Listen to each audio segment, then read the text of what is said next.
The story began in California, a reminder that when God holds a dream, He releases it at the right time. From there, we went to New York City, a place I had carried in my heart for many years. Back in 2013, I was in the US for work, 6 months. There were many places I wanted to see, many experiences I wanted to have, but I chose to save. I chose to wait, not because I had no dreams, but because I trusted that God was shaping something bigger. New York was one of those dreams. I just wanted to experience snow, even once. But God didn't give it then. And now I understand why. Some prayers are not denied, they are delayed because God has a better timing.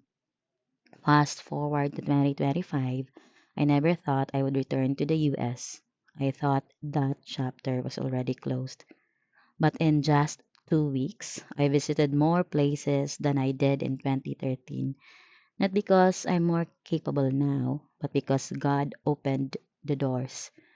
Every step, every place, every opportunity, all grace. And in this grace, I saw God's hand through my brother's generosity. No pressure, no conditions, just a willing heart to give. Thank you, Dome. It reminded me that when God shapes a heart, kindness flows naturally. As I walked through New York, I realized this journey was not just about the sights. God was also giving us time to talk, to dream, to pray in between our itinerary. That, to me, was the real experience. Not just where God brings you, but what He builds in you along the way.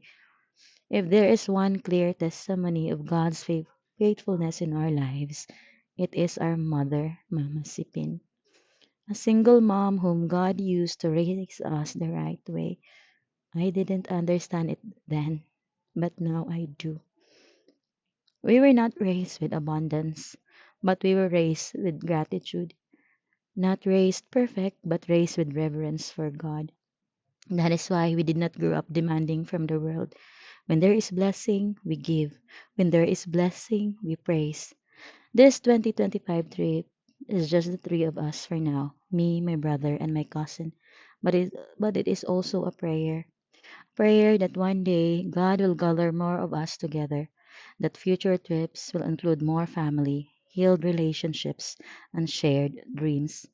And in my personal prayer, I ask God that next time, the photos I carry in my luggage will no longer be just pictures, that my mother will be there, that my